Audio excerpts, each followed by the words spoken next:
Thank you for joining us today to learn about the new adult learner presented by Jim Fong and based on his recent research conducted through UPCEA. My name is Catherine Harth, and I work with the management team at Great Plains IDEA. Today's webinar is actually brought to you by Great Plains IDEA, and while the geographic region known as Great Plains may be in our name, we are actually a consortium of 19 public universities from across the United States. We are joined today by over 200 people from 15 universities. And this year, Great Plains IDEA celebrated its 22nd anniversary of this unique collaboration that we call the Great Plains. Our founders used a phrase that is still our motto today, and that is, as you see on the screen, all for one and one for all. In this alliance, together, we are greater in reach and significance than any one program at a single university. And we do this by sharing resources and supporting each other in our virtual community. Thank you to everyone on this webinar for joining and supporting our community this afternoon. Before I introduce you to Jim Fong, I have a few housekeeping ideas. Next slide, thank you. Today's webinar is scheduled to last 1 hour. Jim will present for about 40 minutes, and then we'll have time for Q&A at the end. Many of you submitted questions for Jim when you registered for today's webinar. Thank you for those. Jim has reviewed them and will be including information throughout the webinar to help you or to help answer your questions. But please note there will be time at the end for more questions to be asked. You can use in the control panels, the chat, or ask questions throughout the webinar. And if you've ever heard Jim Fong present, then you know it's generally pretty fast and furious. There is always a lot of information on every slide, but there are also a lot of really good aha moments. So that is why we are recording today's webinar, and we will share the link with you tomorrow via email along with a copy of this slide deck. So you can go back and take your time looking at the areas that are of most interest to you. We will also be including a link to a post-webinar survey, and we'd sure appreciate your feedback on that as well. Next slide. UPCEA is the leading association for professional, continuing, and online education and has been around for over 100 years. In addition to professional and continuing education, UPCEA also focuses on marketing and enrollment management, alternative and non-degree credentials, as well as online leadership and administration. Jim Fong joined UPCEA's Center for Research and Marketing Strategy and serves as the Chief Research Officer and is responsible for trend analysis and member market research. Prior to joining UPCEA, he served as the Director of Marketing Research and Planning for Penn State University's World Campus. He's also worked for a number of consulting and marketing companies. Jim has received numerous awards for his service and innovation in continuing education. More importantly, I know you are here today to hear from Jim, not just about him. So without further ado, I'm going to hand the mic over to Jim Fong. Thank you very much, Catherine. And hey, thank you for having me as well. It's a privilege and an honor to be part of this. My passion has been really to help colleges and universities get their message and get their product out to the masses here. And so working for UPCEA has just been a joy for me. It's like the perfect job for me. I get up every morning wanting to do my job and to help institutions out. So it's great to be able to work with the Great Plains Consortium here and being part of this and to share my research with you here. And a lot of what I'm doing today is last time we met, it was in Kansas City, and I folded a bunch of research and folded some thoughts into the Back to the Future presentation. But I feel like, the research in itself, this might be a total flip here in the fact that one may have been too playful, this one might be too serious, but we'll see where we end up. But regardless here, I want to share with you a lot of resources that we're doing. One of the things that we did as the pandemic was starting to become a problem for us back in 2019, is UPCEA kind of said that we're going to come out of this pandemic, whether or not it's a year from now, 2 years from now, or 3 years from now, needing more information. The market, the world is not going to be the same. So we invested a lot of energy into conducting research studies. We must have done 10 major research studies during the past 3 years, and we've actually got 2 more studies coming out in the next few months.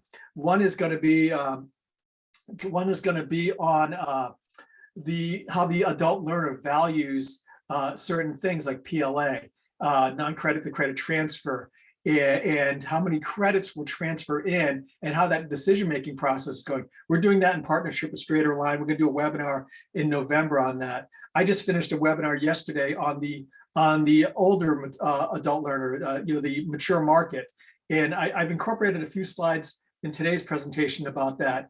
But we've got 4 other studies that we're also working on currently to help you along. One of the studies that we've actually just finished not too long ago was with Inside Track and Strata, and we actually surveyed 1,000 employers, and they are kind of in on this regarding higher education, colleges and universities, and the needing to go down the path of stackable or alternative credentials as well. So I know a lot of you are focused in on online degrees, but that's not going to go away. That we're still going to have online degrees, but we're going to have components that we need to accentuate the online degree with, and that's the stackable piece here. So I'm going to be speaking a little bit about that today, but I'm going to share with you my presentation that really kind of incorporates 3 research studies into who the adult learner is, because the adult learner has changed, and the pandemic has changed the adult learner as well, and has changed his or her beliefs along the way.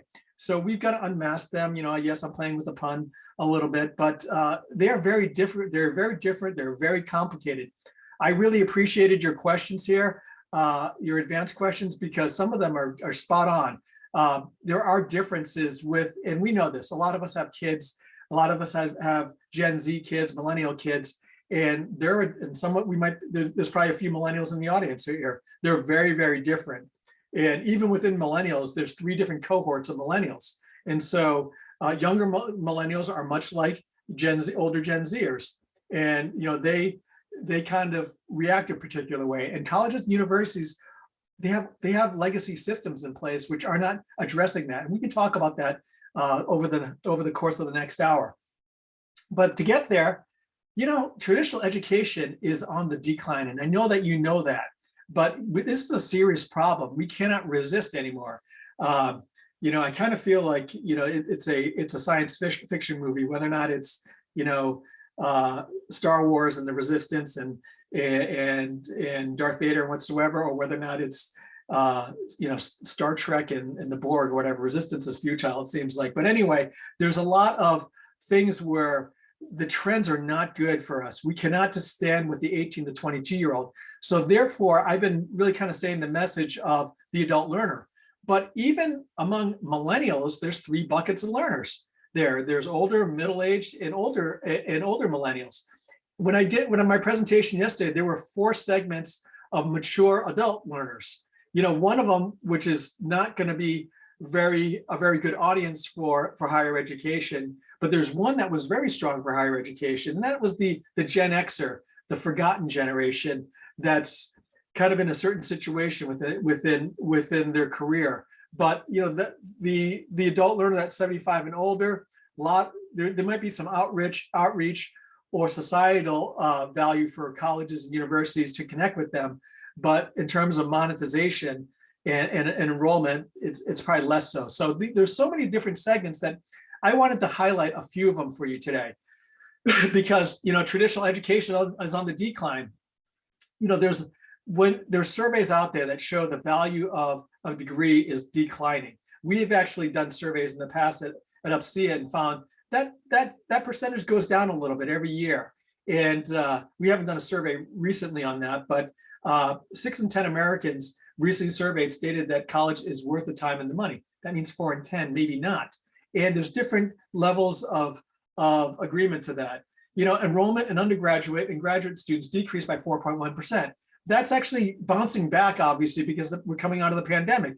At one point in 2019, I think we were down like almost 15%. So a lot of challenges there. High school graduates are another kind of part of the long-term problem in terms of higher education. There's going to be less of them. So all of these things are happening out there, and we've got to be ready for it. But our institutions are going to be those that depend heavily on the 18 to 22-year-old need to diversify. So you, in your role, you need to be, you're a solution. You can really help, help the university soften this upcoming financial problem that they're having. We also have issues around financial aid, and yes, there was some forgiveness that was given out a few weeks ago, but the cost of education is so much higher in terms of what it was 30 years ago, in terms of, after cost per living and other things like that. So, and we know that. So the economics are not favorable. The pandemic also compounded that problem because folks had less money at a certain point. The savings were depleted. Financial aid is a mixed bag at this point. And so, and also, we had supply chain issues along the way with education, yet tuition keeps on increasing. It's very, very difficult to increase tuition to offset your costs in this market that is already skeptical about the return on investment. The other bigger thing is, in some of the surveys that we've done, and you'll see some today, is that the students are savvy. They know that there's a new economy coming around the corner. They're not fully confident that the degree is going to help them be prepared for the new economy. So all of these things are factoring in. It all kind of clash at the same time. Pandemic, new economy, tuition increases, all of these things are just not a good recipe for success for higher education. So, but it's not like it hasn't been happening for a while. Colleges and universities have been struggling.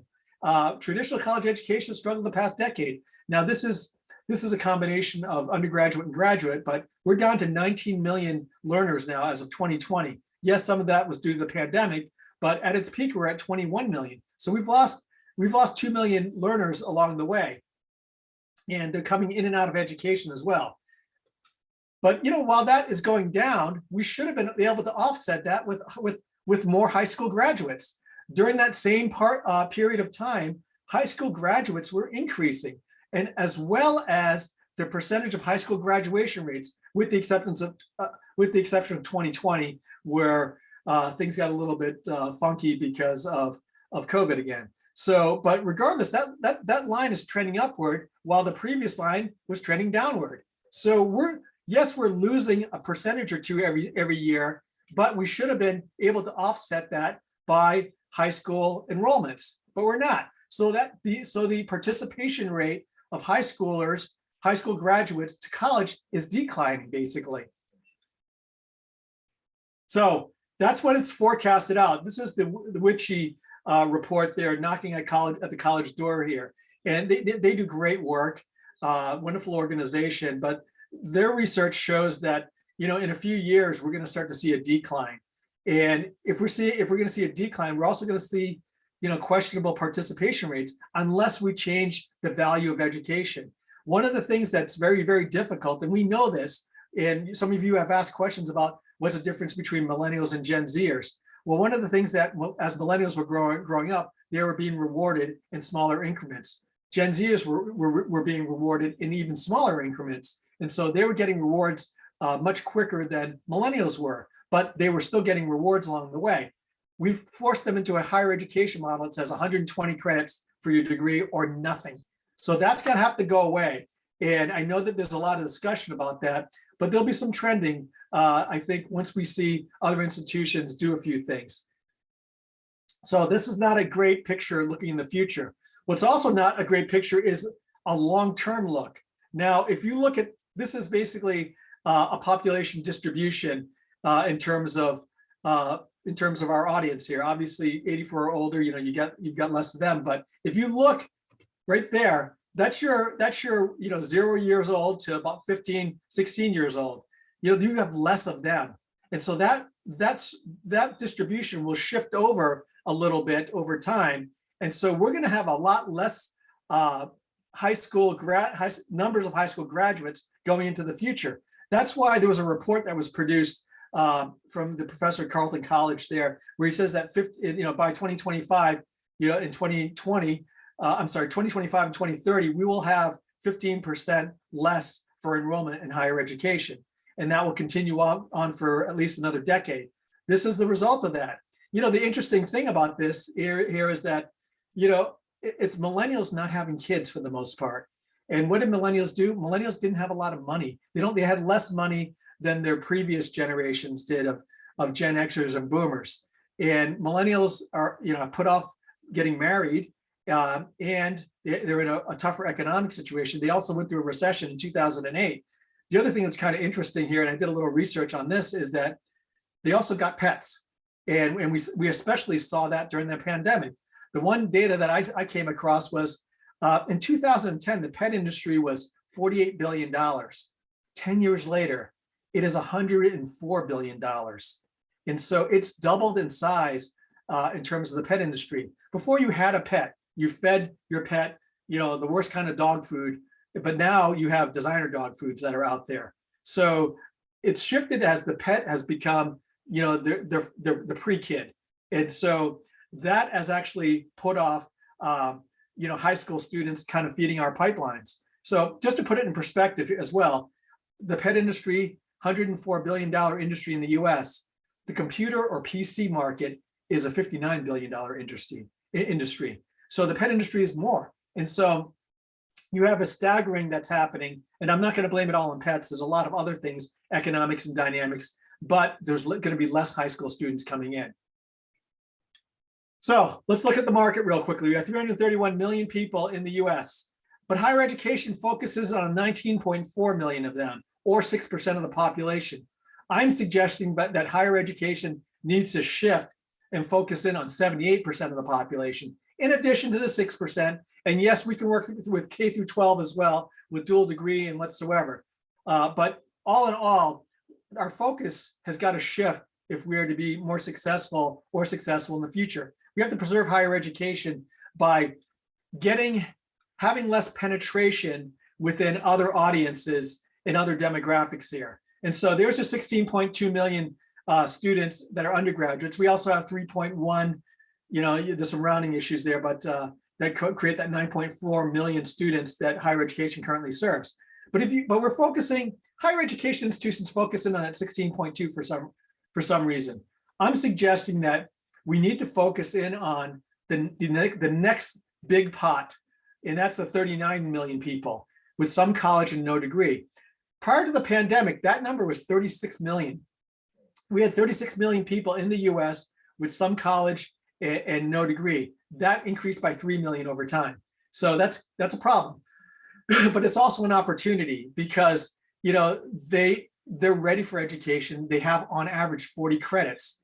And what do they do with that is going to be a question mark. That's why we're doing the study with Straighterline about how many credits will actually convert. But we're also studying about how do institutions determine how many credits convert over? Do they use certain formulas? They have processes, or is it just one faculty member they hire and they give he or she $100 to do a review of the portfolio of a student's portfolio? We're looking at those processes because that's going to be a huge kind of battleground in the future.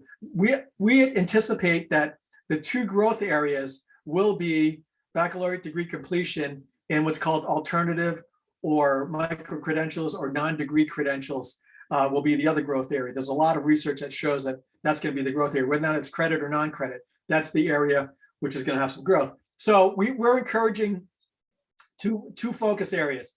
This area here of some college, no degree, but then all the rest of the adult learners in general. And there's some certain approaches that we can do to make education relevant there. There's a lot of folks that kind of follow the 60-year curriculum as well. And it's a great philosophy. I worked at Penn State for 8 years, and I read Penn State's strategic plan last year. And they have this one Penn State model where they're acknowledging the fact that not all students are going to be 18 to 22 years old, that there's going to be other ways, other groups and whatsoever, and they've got to change things. And so it's all about creating that lifelong relationship with your students that will actually help offset these potential declines in the 18 to 22 years old. So let me actually focus in now, actually, before I get there. So this is what I'm going to do. I took 3 studies and I put them all together in terms of a meta-analysis, basically. We have the new adult learner, and that's the top group there. I actually have kind of grouped them. We did a study of, I think it was 20 to 34-year-olds, 36-year-olds, and we did this new adult learner study there. And so I will share those results with you. Then we did a disengaged learner study. That's the some college no degree group. which I'm going to talk about next. And then we did this mature adult learner group. So we've been studying at UPCEA all these different populations there, but the bulk of the groups here, and I can't remember what research that we came across, but the average adult learner within the system, within our research was about 28 and a half years old. And so they're a millennial. They are a younger middle-aged millennial that's our adult, that's the makeup of our adult learner. That may differ in your school there. You know, it might be, if you're primarily graduate school, graduate programs, it could be a little older than that. But, you know, you've got a lot of different things that are coming into play here. But all in all, this is the three research studies that we've kind of put together. Let me get into some of the results here. Let's focus in on the Some College No Degree group. 39 million people with biases toward education. They are primed and ready for education, but how do we engage them? So I encourage you, and within your PDF, you'll have a link to the white paper that UPCEA and Straderline did last year. And this was a very interesting piece of research here, because we learned a lot about what, you know, yes, it happened during the pandemic and we had to isolate a few things, but we surveyed people that left their institution over an extended period of time. It was even before the pandemic. We surveyed over 1,000 people. Actually, it was 20 to 34 years old, so I was pretty close, during 2021. And some of them had left during the pandemic, but some of them, you know, left, you know, much more beyond that, especially if they're 34 years of age. It could have been 10, 15 years ago. So we did a cluster analysis, and we identified 6 groups of people here. And, you know, they were all very different. But what we also learned is that these disengaged learners, these learners that left their colleges, there's some really interesting attributes about them. We found that males, young males and this was in 2020, Inside Higher Ed and the National Student Clearinghouse released a report that about people leaving college. And at a 2-to-1 ratio, it was men leaving compared to women. And when we did our research, we found that men were having kind of self-esteem issues there. And they were leaving because they were questioning the value of education, but they could also get an electrician's apprentice job that would pay them $45,000 or $50,000 a year. Why go in debt for $200,000 when they can actually go into an electrician's job, or they could go to an HVAC job, or they could actually, and then as we're coming out of the pandemic, you know, they have their choice of jobs in terms of retail. They could actually get $20 an hour and a $2,000 signing bonus. So why not play the game? So young men were having self-esteem issues, and they were leaving college, valuing college less. What we also found out is women that were leaving for personal or fit reasons. And fit meant so many different things, but they actually had long-term goals that they wanted to come back to college. They actually saw the value of education. And so Valentina, for example, you know, she left for the most part, her segment left for family or financial reasons. Elise and Carla left because they questioned the value of education, but they also kept the door open. Max, on the other hand, you know, didn't see the value of debt, and he saw the other options in front of him. Chen, on the other hand, dropped out, but also wants to reconnect again. But it's very money driven. So our research, and I encourage you to download it, you'll see a lot of differences. I've kind of put all the differences together, and I know I've got 2 other studies to go through in about another 15, 20 minutes. But, you know, Valentina, for example, she was less satisfied with her institution. We found out it was fit, it was culture, it was integrating her into the culture of the university. On the other hand, Elise was fine with her. She's a little older, but you know, she also was engaged with the university a little bit more as well. And she's very likely to continue her education. And so some of this is career driven. Women were also, they also saw the benefit of salary equity and other things in terms of a long-term vision. We also did some follow-up interviews with some of these groups. Actually, Straderline did some follow-up interviews and found that some of these things were that women saw a long-term vision, men saw a short-term need that they wanted to address. Chris, on the other hand, he's actually kind of a middle-aged millennial, and he's employed, but he doesn't have the best kind of feelings toward his previous university. He's also less likely to re-engage for some reason. But there's other solutions about how do you re-engage these folks. So these are some profiles that have happened as a result of the research. I'm just going to give you some quick insights and summary that I have from it, so I can get to the next groups as well. There was gender differences and age differences. They have different career goals and self-esteem, and I kind of outlined that. Young men versus young women. The reasons why they leave are not the reasons that will draw them back in the future. So if they say fit and financial, if they say fit, you can't address fit later on, is what we found out. You can address financial, but there's ways to do that. So if they have financial issues here, can you get them in at a lower price? And that's one of the things that we found out in the previous chart here, is that if you can actually give them more financial support, or you can offer a course at a discounted price, they may come back. The other thing that we're also big supporters of is that if you can actually award a certificate or a badge along the way, will they also come back? Because maybe they'll still pay that tuition, but if they can get something of value that they can take into the workforce, even as a part-time student, maybe there's some value there. So there's new hurdles to overcome about re-engaging them. So institutions will have to create more student-centric approaches to re-engaging them. So we also found that some students would value a concierge service, or at least somebody getting in touch with them. It's really kind of interesting. I did some focus groups for an institution where students left, but they never heard back from the institution ever again, except for to pay some bills here or there. But they never were asked to come back. And so during this focus group, I had a young woman who had 109 credits, and she only needed 11 more credits, but she didn't think the university wanted her. And some universities have the attitude of if you can't graduate for us, then we're not the right fit for you.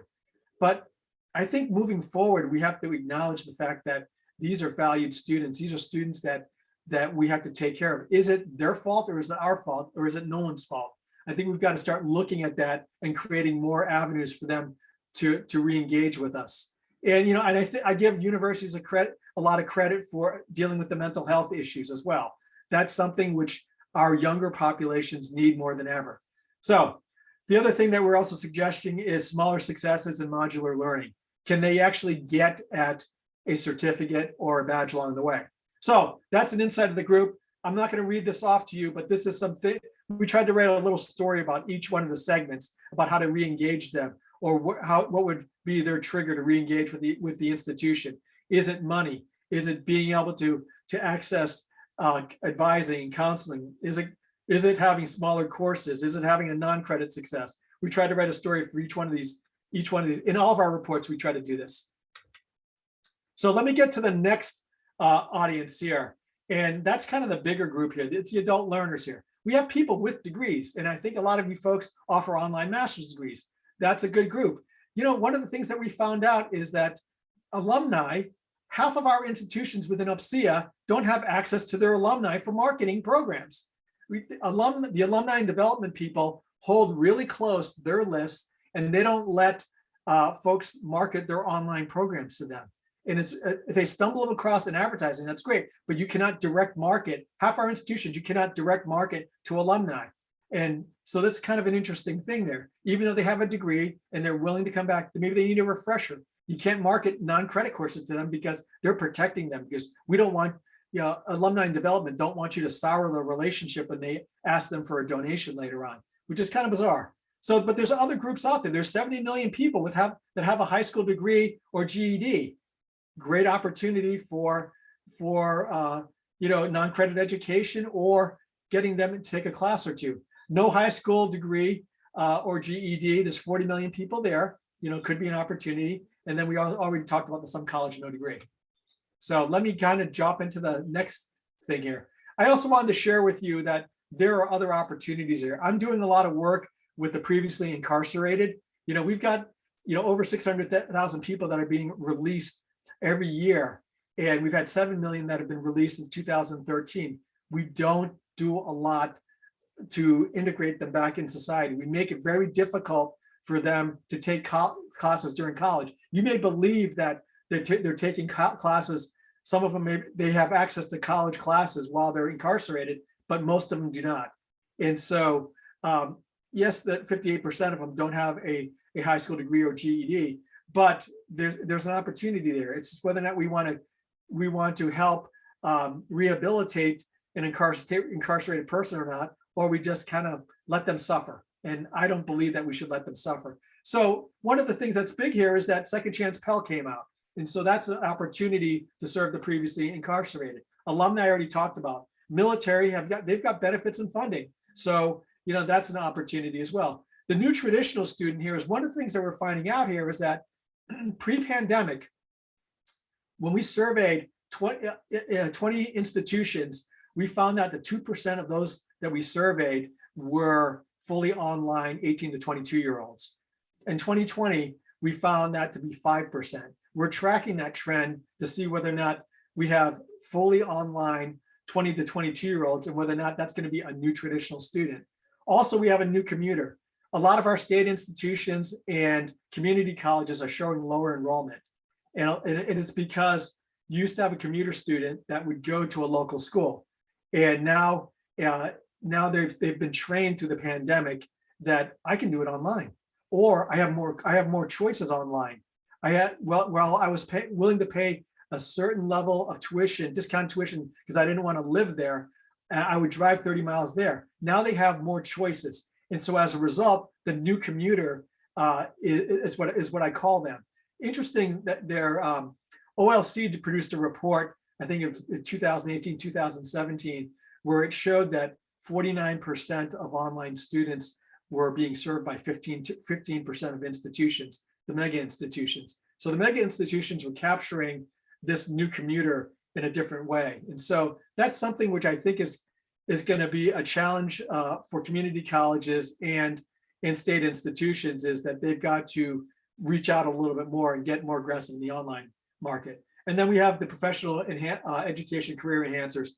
During the pandemic, MOOC participation almost doubled. And it's because people were rushing to get new skill sets here. And there was, yes, we can compete against them, but there's also areas where they've made it a commodity. But these are all new adult learner populations that we should be looking at, because that 18 to 22-year-old, when we lose 15% of that revenue, it's going to hurt us. We cannot raise tuition without losing students at some point.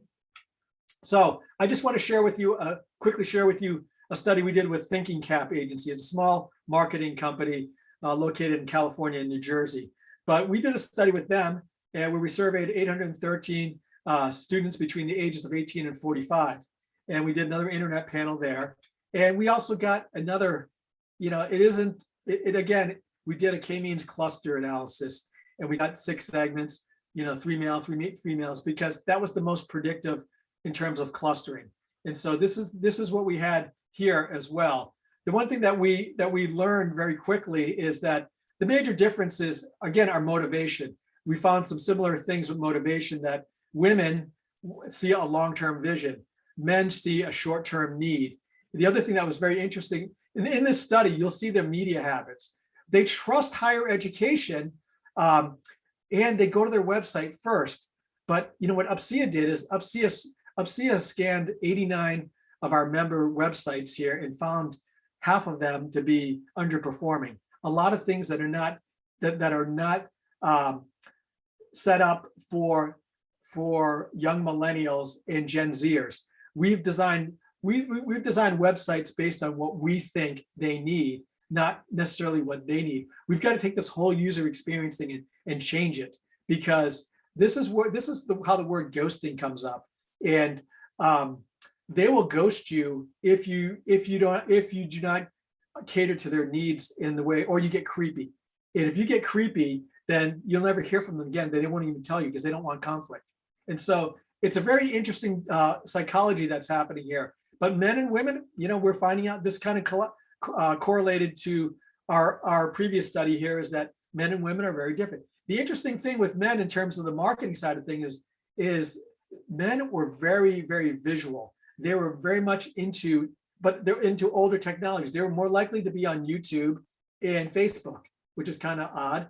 And young women obviously were more likely to be on TikTok, Instagram, and other things like that. And so even reaching them from a media perspective, this study is very, very rich in terms of how do you engage them. I personally believe that higher education needs to kind of take a user design approach to rethink all their processes. You know, one of the things that we do at UPCEA here is that we look at your request for information forms, and we have found horrible forms. We found one institution that had 22 required fields, and this is something where it should have been broken up into 2 or 3 engagements. If you ask a young millennial or a Gen Zer to fill out 22 forms, it's a see you later kind of thing. They actually they will give you basic information, and then you've got to work for the relationship. So when we ask them other things about, you know, what motivates them, you know, Kaylee believes that colleges can't keep up with the economy. And so Chris also believes that, Phil also believes that. Carla and Shauna are less likely to believe that. We also have some differences in terms of Shauna, in terms of personal advancement. What is she looking for? You know, that's a little bit less down. Maybe she's farther along in the process. But then we've got Carla, who really values stackable education. And in fact, they all value stackable education. They look at things a little bit, but this is like one of our highest scores there. Higher education provides a positive return on investment. Now, Chris and Mateo, you know, while young men are more likely to abandon education, that was a higher score here. So we're still drilling down to figure out what was going on there. So comfortable gathering information online. So we had a few individuals at a higher level there. And what would motivate them? So we had Chris and Shauna that were more motivated in terms of their career. Then we had some salary people. Mateo and Chris were much more salary driven. Now, females, on the other hand, were less, but they looked at it from a long-term vision perspective. Money is important, but salary equity is more important. So all of these things are important pieces here in terms of figuring who your target market is, but how do you communicate with them? So one of the things we ask them here is, how comfortable are you sharing certain information? This is back to the request for information form. So the interesting thing is Phil, who's a millennial male, doesn't want to give you anything. So he'll give you first name and email. That's pretty much it. Mostly everybody will give you first name, but some people just want to give you just their email. You can actually get based on what we see is that first name, email, and then how did you hear about me? Those are some things that you can ask, and you'll have a high level of participation. The more questions you ask, the more creepy you get.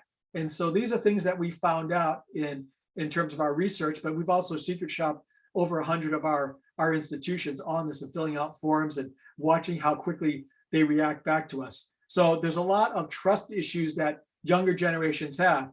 And you've got to work, if you want to get at race, ethnicity, and date of birth, that's engagement number 3, not engagement 2 and not engagement 1. That's getting creepy. And if you were to think about it like dating on Tinder and Bumble, for example, the way young people date is they will put in their profile and then they'll search for 10 people that fit that. The same thing happens when they search for universities. They may find 10 institutions. Based on the way they respond, it's a process of elimination until they find somebody compatible. They'll have coffee with that individual. They'll actually show more interest and maybe they'll apply to that institution. So there's a lot of analogies that can be drawn between young adult learners and Bumble and Tinder and the way they date. So there's a certain love correlation there. So these are some things that we want you to think about as you think about your processes for higher education. So I think I've talked about them. You've got to develop a relationship in multiple touch points. You've got to build trust, otherwise they will ghost you. Again, gender and stage of career or age are important. They see a connection to employability and job security, especially in light of the pandemic. They do not want to be sat on the unemployment line. So these are all important factors, and stackable offerings are also valued as well. The last study that we tell a story about each one. The last study we did was the mature adult learner. And the only thing I really want to kind of come away with is we surveyed 546 older learners here. And we had 4 segments, but the main segment that was still very much prime, and it's our Gen X segment. And I kind of make fun that Gen X is the ignored generation. Gen X is actually starting to rear its head now. where they're heading now. They're tired of being ignored. They are starting to lead in the economy, and they've taken enough kind of verbal psychological abuse in the workplace here that they're really starting to stand up for themselves. But Madeline, in this case, is a person that our research showed that she was most likely to be interested in continuing education, as was Norman. Lisa, on the other hand, she's been retired for almost 10 years. That's what I call her segment. She's very resistant to higher education unless she can get it for free. All of these folks are very value sensitive. Madeline is actually more willing to pay. When you download this research, you'll be able to see that Madeline is half of this segment will pay $500 or less. The other one will pay more than $500. So half of the segment will pay more, but the value has got to be there. And it's very career oriented or staying up to date with technology in the economy. So all of these things are important factors as we work through them. So just a summary of insight here is very cost sensitive. Credit education is important to them if the institution and trust and credit education are correlated. You cannot unpeel those apart. If you're not offering credit, then the trust of the education is less of a factor here. They're very tied together, obviously. Personal enrichment seems to replace interest in credit after a certain point here, and we know that that's where they are with their career life cycle there as well. So Madeline's segment is a segment that I don't want to ignore here. So again, more stories in all of our research. So let me kind of summarize things so we can go to Q&A here. But these are our segments of adult learners. You really have 13 segments to look at. I'm going to say Joshua, Norman, you might have some professional development, some smaller workshops. Lisa's out. So you have between really 13 to 15 segments to address. So my final takeaways here are that the college age population is going to shrink over time. We have to re-engage that 60-year curriculum, because and especially for you folks who have a lot of online graduate degrees, you're going to lose these bachelor's degrees, people, unless you start doing something about it. Two biggest growth areas: alternative credentials and baccalaureate degree completion. So a good way to kind of get people into degree completion is a stackable portfolio. We have a stackable portfolio partially. It's called the associate's degree to the bachelor's degree to the master's degree. We can build bridges between those if we want to let our institutional egos down and say, hey, there's a 15 credit certificate. Oh, by the way, like at Rutgers, if I take this mini MBA, which is non-credit, I can transfer those 3 credits into an online MBA. So there's non-credit to credit pathways. We have to accept micro-credentials, and employers want micro-credentials. They know it's coming. You can't put that genie back in the bottle. We've also got to reinvent or reestablish our enrollment management. We've got a group of students that they require a lot more care than other institutions, and plus they have more power. 20 years ago, we had the power, and they had less consumer power because we didn't have a lot of online stuff. If they wanted us, they had to come to us on our terms, on our campuses. Now they have more choices. They have the power. They haven't exerted it to its full extent, except for when they go out and virally, hurt an institution. So the other thing is a portfolio approach, and that's where I want to talk about building bridges here. You can stack things. You need to work with non-credit professional education to build on-ramps onto your degree programs, and then you need to build bridges between your degree programs. So that's where I'm going to leave it right now, and I want to open it up to Q&A and have Catherine kind of moderate or prioritize some of our questions. Otherwise, I can answer some of the questions that you submitted. But it's a very complex world that we have out there, and a very fragile adult learner that has power that we have to acknowledge here. And I think once we realize that, we've got to kind of take off our institutional egos and start building around them and marketing them and greeting them in a particular way. Thanks, Jim. As I predicted, that was fast and furious, lots of great information. Thank you. We do have a few questions that have been posed through the Q&A, and I'm going to start with a question about, and I think this is going to be a little bit hard to answer considering all of the different identities that you shared with us, but do you happen to know if these students want more generalized education, like leadership or something very broad, or are they looking for more specific niche areas with specific techniques within an industry? I don't know. I really don't know if I can answer that, but I think that, today's learner wants a more customized education. However, it doesn't really fit our business model all that well because we need volume. Otherwise, we have to increase costs and we don't have personnel to customize everything. But I think that's where badges and competencies can play a role here. There's no rule that you cannot award a badge for credit competencies. If someone, in fact, I've been talking to a number of institutions that if they have a humanities degree or a liberal arts education, those have been going down for the last 10 years. But if an employer sees that a history major can write, which we would hope they can write, but it's not necessarily on their degree that they're effective communicators, then that acknowledging that competency makes them more employable. So I think that if you can incorporate badges and credentials along the way and minors or specializations, folks, you can work with a general education and have that customization that is financially sustainable for the institution. It's got to be able to bend but not break. And so I think that those are some things which I see. I was talking to one institution the other day where they have a very robust MBA program, but they're building in a lot more specializations. And within those specializations, those could be certificates. And so I think we've got to do that. And as long as it doesn't hurt the accreditation process, those are all viable things. I also working with another institution where they've got a master's degree in data analytics, but they've got 2 graduate certificates built in as well. So there's a milestone to achieve those. But even within that, in those graduate certificates, they've built in 4 to 5 badges. Data visualization is a badge, another badge is programming. And these are all things where they're getting milestones along the way, provides them specialization so the employer can see that and if they're doing it part-time, it makes them more stable in their job security. Yeah.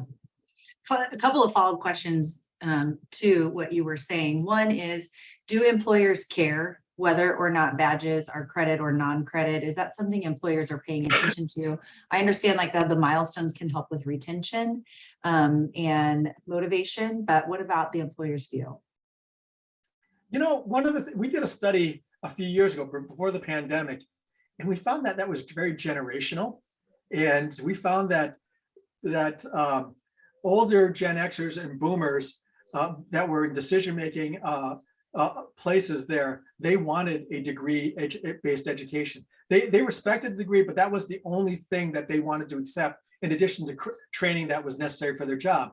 On the other hand, the millennial manager, and I've written a lot about the millennial manager, respects the degree, but they also respect the fact that people will learn along the way. And if it makes them better at their job, then they're more accepting about alternative credentials, and they were more accepting to online. This is like 2017, 2018.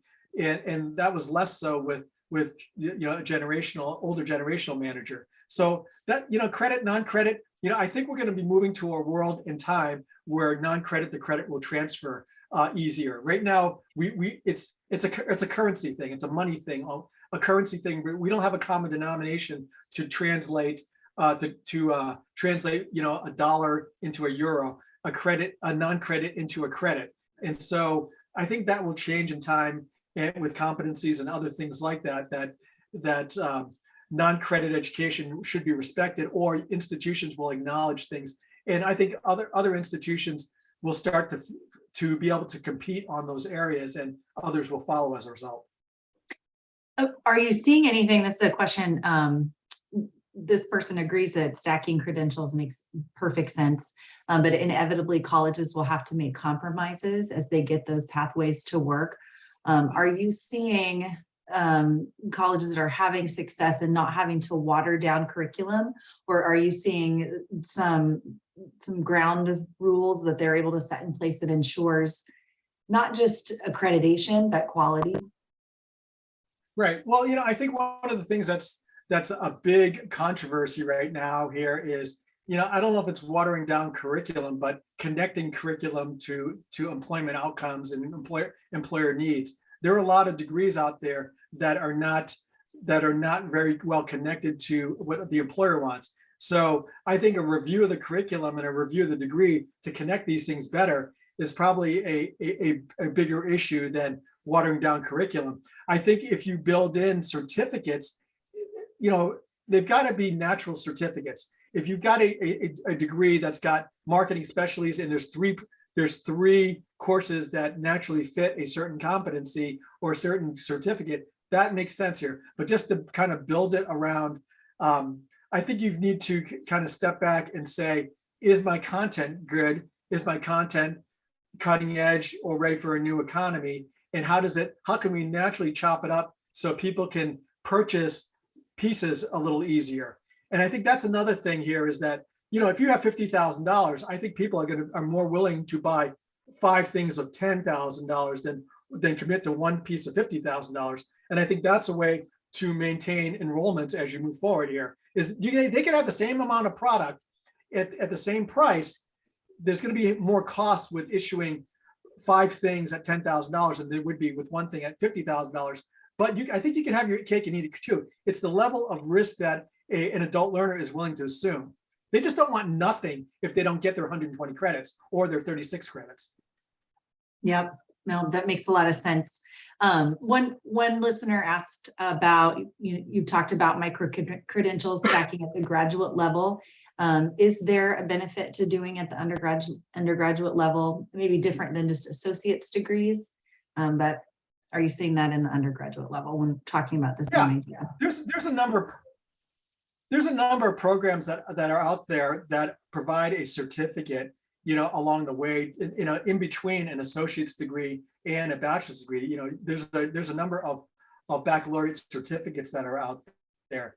And I think in some folks, and this is kind of the best of both worlds, that actually helps an adult learner toward a degree. But you can also have an adult learner that wants to get greater specialization that might be willing to go back and get a baccalaureate certificate or a graduate certificate.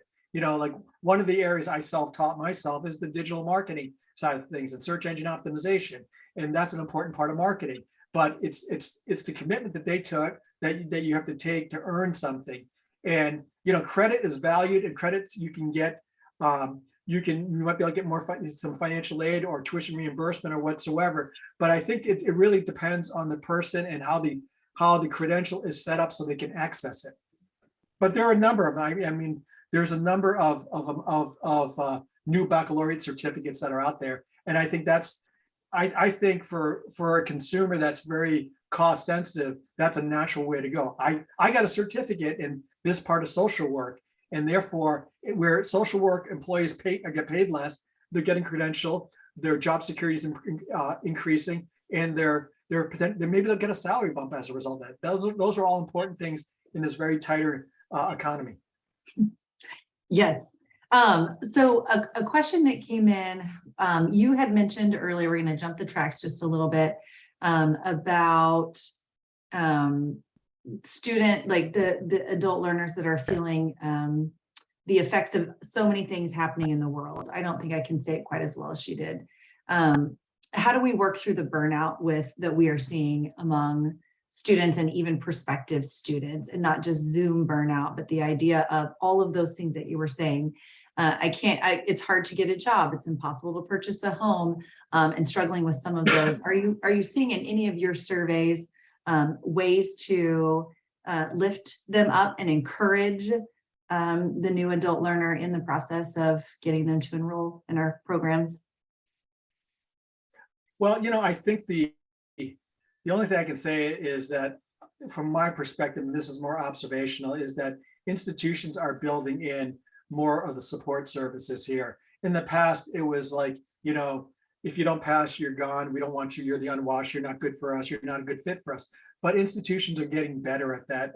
They need to get even more better in the future in terms of addressing these conflicting needs here. And, and we're seeing that across the country, even though the whole advisor role here, you have a faculty advisor, you have a staff advisor, and then you have supportive services. I think in the online environment, we're trying to get students to access the same services that a campus-based student would access. While on the other hand, do we need to build equal access to them as well. I think those are some of the challenges that students will face, but we've got to find avenues where we can listen to them, respond to them, but we've also got to find processes that we've built for boomers and Gen Xers that we haven't fixed yet.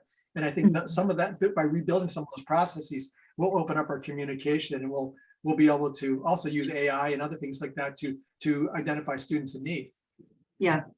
So a question that just came in, if you could expand on that a little bit, the question is, what are some of the best channels or communications to reach these new adult learners, both prospective and then also as we work with them?